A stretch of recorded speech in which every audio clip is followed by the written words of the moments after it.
একটাই হচ্ছে আসলে না সবকিছু না না সবাই না না না করলেও না দোষ তো জনাব হারুন রশিদ, পুলিশেরই হবে, জনাব হারুন রশিদ, দোষ পুলিশের। আপনার জন্য আমাদের সময় কমে যাচ্ছে, আপনার জন্য আমার একটা প্রশ্ন আছে, যেটা আসলে দর্শকদের অনেকের প্রশ্ন, যে জনাব হারুন রশিদ স্পেসিফিকলি আপনি এখানে আসছেন বলে প্রচুর দর্শক, এখন আমাদের 18,000-এর বেশি দর্শক দেখছেন, প্রচুর দর্শক বিভিন্ন রকম মতামত পাঠাচ্ছেন। আমি কমন একটা মত আপনাকে বলছি যে জনগণ বা যারা এখানে প্রশ্ন করছেন দেখছেন, তারা জানতে চাইছেন দেশের বাইরে আপনার জমি জিরাত টাকা পয়সা সম্পত্তি এগুলি আছে কিনা, থাকলে সেগুলি কিরকম পরিমাণে, এবং থাকলে আমাদের সেগুলি বলবেন কিনা।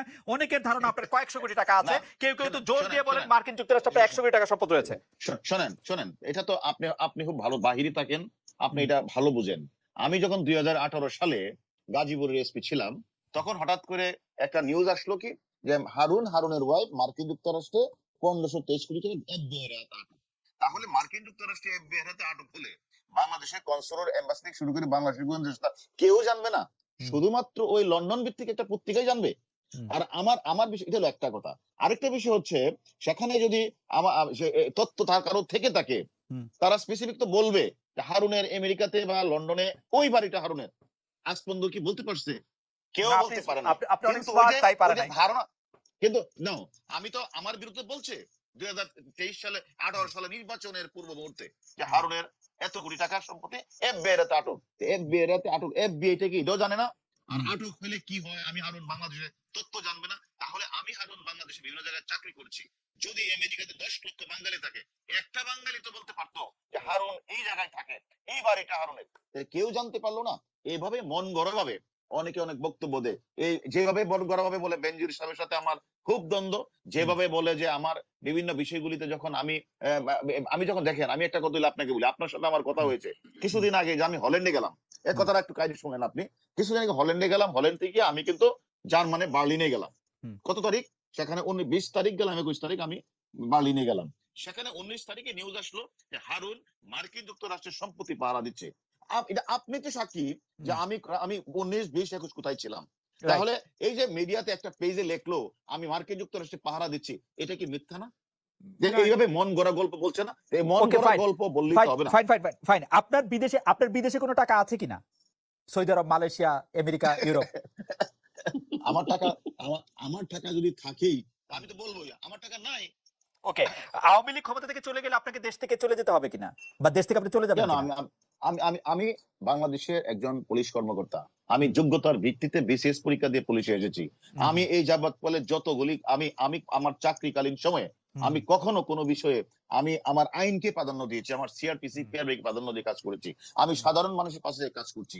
আমাকে চলে যেতে হবে কেন? আমি আমার সঠিক কাজটাই করছি। সঠিক কাজটা করতে গিয়ে আমি সকলের মন জয় করতে পারি না হয়তোবা, সে কারণে কেউ কেউ আমার প্রতি মনে কোনো থাকতে পারে, বাট আমি কিন্তু আমার সঠিক কাজটাই করছি এবং মানুষকে প্রতিদিন আমি সেবা দিচ্ছি। আমি আজকে এই লাস্ট প্রশ্ন, যাবৎকালে ঢাকা লাস্ট শহরে প্রশ্ন, যত লাস্ট প্রশ্ন। আমরা, মানে আমি বলে না, বাংলাদেশের মানুষ, কামাল ভাই সাক্ষী দিবেন যে বাংলাদেশের মানুষ, আপনি যখন এসপি তখন থেকে আপনাকে সবাই জানেন, সবাই চেনেন, সবাই অনেক ক্ষমতাধর মনে করেন। বাংলাদেশে অনেকে এসপি আছেন, আপনার ব্যাচেই হয়তো 300 জন ছিলেন, 300 জনের মধ্যে 200 জন এসপি হয়েছেন, তারপরও আরো অনেকে এই ডিআইজি হয়েছেন। আপনার নামটা আমরা সবচেয়ে বেশি শুনেছি কিনা, কামাল ভাই?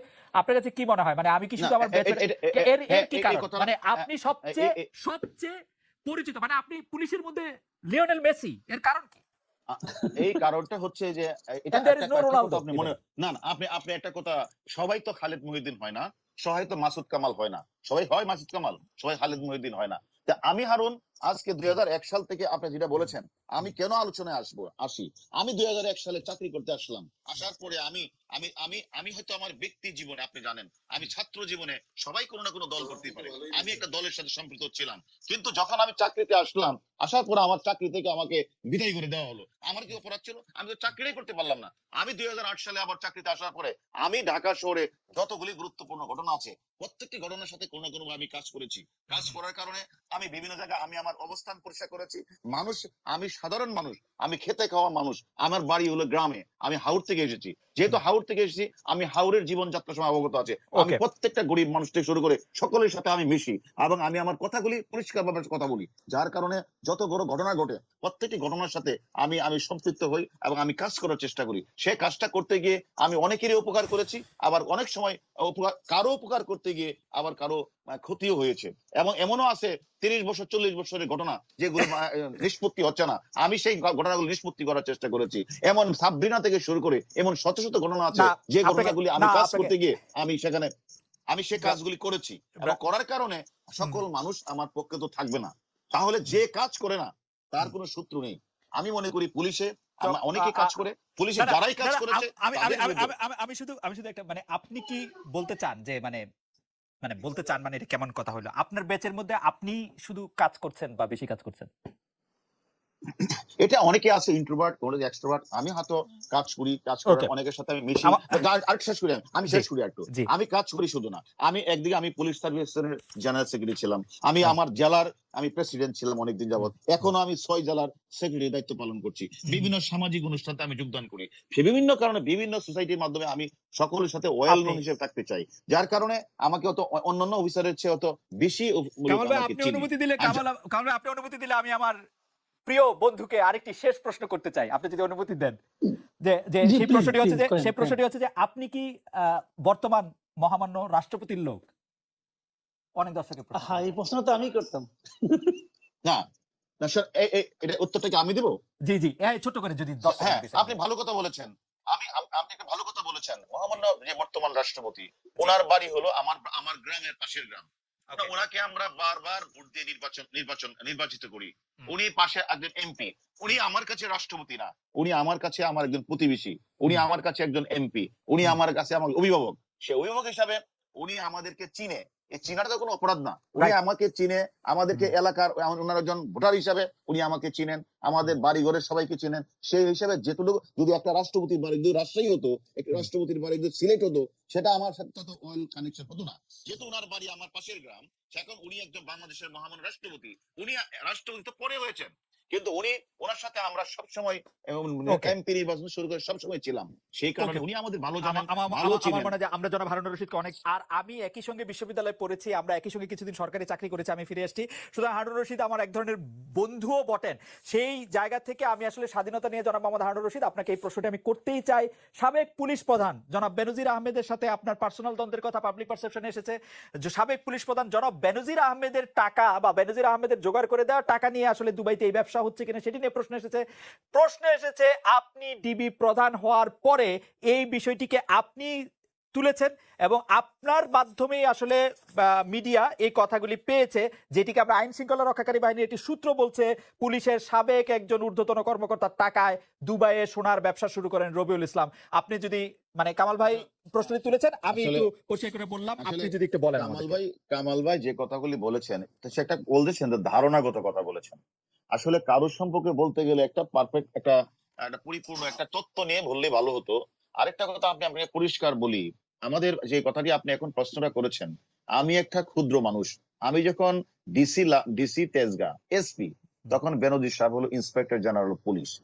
তখন আমিও দেখেছি যে বিভিন্ন বাহির থেকে বিভিন্ন নাগরিক পেজ বিভিন্ন জায়গা থেকে তারা বলতো এটা আসলে এক ধরনের গল্প, যে গল্পটা পুলিশের সাথে পুলিশের কথা বললে বেশি মানুষ দেখবে, ভিউয়ার বেশি হবে, এই কারণে এই কথাগুলি বলে। তাহলে আমার মতো একটা ক্ষুদ্র অফিসার এসপির সাথে একজন ইন্সপেক্টর জেনারেলের কোনো দ্বন্দ্ব দ্বিমত থাকতেই পারে না। এটা সম্পূর্ণ একটা মানে একটা মিথ্যা কিন্তু বানোয়াট প্ররোচনা। কিন্তু আমি ব্রাদার শেষ করি, কিন্তু আমি ব্রাদার শেষ আমি করি, আমি শুধু আমি একটা শেষ- কথা বলি, এখন এখন এই কথাটা আইজি কে সাহেব আর এই এসপি সাহেবের কথাটা মধ্যে দূরত্বটা এত বেশি যে গল্প বানানোর জন্য এটা আসলে উপযুক্ত গল্প না। কিছু না থাকলে সেটা আসলো উপযুক্ত কোত্থেকে? গল্প না, উপযুক্ত গল্প না। রাইট। তারপরেও যারা এটা বলেন তারা কিন্তু না বুঝে না জেনেই বলেন। আমার সাথে যে যে ইন্সপেক্টর জেনারেল পুলিশ ছিলেন উনার আমলেই আমি আমি জয়েন্ট কমিশনার ডিবি হয়েছি। উনার আমলেই আমি ডিআইজি হয়েছি এবং ডিবির এডিশনাল কমিশনার ডিবি হয়েছি। তাহলে উনার সাথে আমার কোনো বিষয়ে যদি কোনো দ্বিমত থাকতো তাহলে কোনোদিন মানে একটা ইন্সপেক্টর জেনারেলের ক্ষমতা অনেক, আপনি জানেন সেখানে আমি এতগুলি মানে আমি এত মানে পদোন্নতি পেতাম না। আসলে এটা এটা একটা ছোট্ট করে দ্বিতীয় একটু বলতে পারি, না না না এমন কি হতে পারে ব্রাদার যে আপনি আসলে ইন্সপেক্টর জেনারেল অফ পুলিশের চেয়েও আরো অনেক বড় লোকের না না স্নেহধন্য? এই ধরনের ক্ষমতা আমি ইউজ করি না বলেই আমি এখন সারা বাংলাদেশে যে আমি কাজ করি, আমার কাছে একদম ক্ষেতের কৃষক থেকে মজুর থেকে শুরু করে সবাই আমার কাছে আসে। আমি সকলের সাথেই কথা বলি এবং আপনি যেখানেই যাবেন ঢাকা শহরে আমাদের যদি স্বরাষ্ট্রমন্ত্রী মহোদয়ের সাথে কথা বলেন, যেখানেই বলেন সেখানে মানুষ বলে এবং আমার এই কাজটা ডিবি কে দেন, হারুনকে দেন। অর্থাৎ আমরা একটা আস্থার জায়গায় পরিণত হয়েছে ডিবি। আমরা সেই কারণে আমরা কাজগুলি করি। আরেকটি কথা আপনি বলেছেন যে এই যে ঘটনাটা, আরাব খানের ঘটনাটি এসেছে, এটা কি আরাব খান যে হত্যা মামলার আসামি না? এটা কি সঠিক না? আরাব খান যে দেশ থেকে পালিয়ে ইন্ডিয়ান পাসপোর্ট ধারণ করে, এটা কি সত্য না? আরাব খান যে স্বর্ণের দোকান উদ্বোধন করার জন্য যে সে ডাক ডোল ওকে, পিটাচ্ছেন, এটা কি ফ্যান্টাস্টিক। সত্য না? কিন্তু আপনি একটু তাহলে এটা যদি আমি শেষ করি, এটা জি এটা যদি সত্য হয়ে থাকে, তাহলে এইটা আজকে যে কথাটা এসেছে, আরাব খান নিজেই তো বলছে যে আমার অফিসে একটা পুলিশ অফিসার মৃত্যু হয়েছে, না সেটা সেটি সে সেটি নিজেই সেটি তো ঠিক আছে। স্বীকার করছে। না সেটি ঠিক আছে, কিন্তু আমরা হচ্ছে ওই জায়গাটা যেতে চাইছিলাম যেটা আসলে কামাল ভাইয়ের কথা থেকে আপনি যদি ছোট করে বলতেন আমরা আবার কামাল ভাইয়ের কাছে যাব, যে এইটার মধ্যে যে পুলিশ অফিসারের কথা আইন শৃঙ্খলা বাহিনীর সূত্র দিয়ে পত্রিকা বলছে সেই সম্পর্কে আপনার মতামত কি? মেনজি সাহেব আসলে ব্যাপারটা আপনি আসলে পরিষ্কার করেছেন আসলে যে আপনার না সাথে না না না না আমি আমি বেনজির সাহেবের সাথে আমার সম্পর্ক চমৎকার, কোনো দ্বিমত নেই। এক, আর আইন শৃঙ্খলা বাহিনী একজন যে কর্মকর্তা তাকে ওই যে আরাব খানকে টাকা দিয়েছে, মদদ দিয়েছে, এই ধরনের কোনো সুস্পষ্ট বা আমরা কোনো মানে আনুষ্ঠানিকভাবে কোনো নাম আমরা এখনো পাই নাই। আমাদের কাছে এখনো যদি কোনো মিডিয়া কিন্তু আমাদেরকে কথা বলে নাই। যেহেতু মিডিয়াতে আসছে, আমরাও কিন্তু খোঁজ খবর নিচ্ছি যে উনি কে। আসলে এ ধরনের কোনো সুস্পষ্ট মানে তথ্য আমাদের কাছে নেই। একটু একটু এটা আসলে অস্পষ্ট অনেক সময় শোনেন, একটু আমি একটু কথা বলি। জি আজকেও আমি দেখেছি, জি আজকেও আমি দেখেছি যে ওই মানে নাগরিক পেজের মধ্যে বলা কে একজন বলা আছে যে হারুন সাহেবের সাথে ওনার ভাগাভাগি কথা বলেছে। আসলে দেখেন, আজকে আহ স্বর্ণের ব্যবসা হলো দুবাই, হুম হুম। সেখানে আমাদের কাজটি হচ্ছে কোন একটা হত্যা মামলা ঘটে চার্জশিট হওয়ার পরে আমাদের কাছে যে অনেকগুলি ওয়ারেন্ট আছে, এই আসামির খোঁজ খবর নেওয়া আমাদের কাজ। আমরা যেহেতু তার তথ্যটা পেয়ে গিয়েছি, সেই কারণে আমরা আরো বেশি করে খোঁজ খবর না নিচ্ছি, ফ্যান্টাস্টিক। মিডিয়াও তো খোঁজ খবর নিচ্ছে। না ফ্যান্টাস্টিক, আপনি সুস্পষ্ট তথ্য নাই, আপনি কি এক কথায় দুই কথায় অস্পষ্ট তথ্য কি কিছু আমাদেরকে দিবেন, কোনো ইঙ্গিত কোনো কিছু সেই না ঊর্ধ্বতন পুলিশ আমার কর্মকর্তা আমরা জন্য? আমরা আমরা আমরা আমরা এখনো এ ধরনের এটা কোনো আচ্ছা ঠিক আছে সুস্পষ্ট তথ্য আমাদের ঠিক কাছে আছে নেই। ঠিক এটা ঠিক যারা বলেন তারা হলো এটাকে রং লাগানোর জন্য, এটাকে একটা মানে নিউজ করার জন্য, বলার জন্য বলে। না হলে বলুক তারা, যারা ওকে এই নিউজটি করেছেন তারা আমাদের কাছে গোপনে তারা বলতেই পারে, আমাদের ইন্সপেক্টর জেনারেল না পুলিশ কিন্তু কিন্তু আমাদের নিউজ আইজি স্যারের কাছে কিন্তু বলতে পারে, কিন্তু বলতে পারে, কিন্তু তারা কিন্তু গোপনে বলুক, কারণ কিন্তু যারা আমাদের তথ্যটা দিয়ে আমরা কিন্তু কিন্তু তাদের নামটা প্রকাশ করি না। রাইট, তারা কিন্তু দেখ ব্রাদার আমার তথ্যটা, কিন্তু আমরা ব্রাদার তদন্ত করবো। কিন্তু ব্রাদার এই আরাব খানের ব্যাপারটা তো পুলিশের পক্ষ থেকেই সাংবাদিকদের বলা হয়েছে, রাইট? কোনটা? এই আরাব খানি আমরা যে আসলে রবিউল ইসলাম আনুষ্ঠানিক আপন, আমি আমি আমি আমি আমি বলি, আমরা আনুষ্ঠানিকভাবে মিডিয়াতে বলার আগেই কিছু কিছু মিডিয়াতে কিন্তু আমরা পেয়েছি, আগেই অনানুষ্ঠানিকভাবে পেয়েছি। আপনারা মিডিয়াতেই বলেছেন, আগে অনানুষ্ঠানিকভাবে বলেছেন। না, এটাই তো বললাম, ওকে আমরা আনুষ্ঠানিকভাবে বলার আগে আমরা কিছু কিছু মিডিয়াতে বলা শুরু হয়েছে, সেটা আমরা দেখেছি। ওকে ঠিক তারপরে আছে আমরা যখন আরো তথ্য নিলাম, তথ্য তখন নিয়ে যখন আমরা মিল পেলাম, তখন আমরা আনুষ্ঠানিকভাবে বললাম, হ্যাঁ আচ্ছা এই আরাব খানি হচ্ছে রবিউল ইসলাম ওরফে আপন, আচ্ছা ঠিক ওরফে আছে হৃদয়।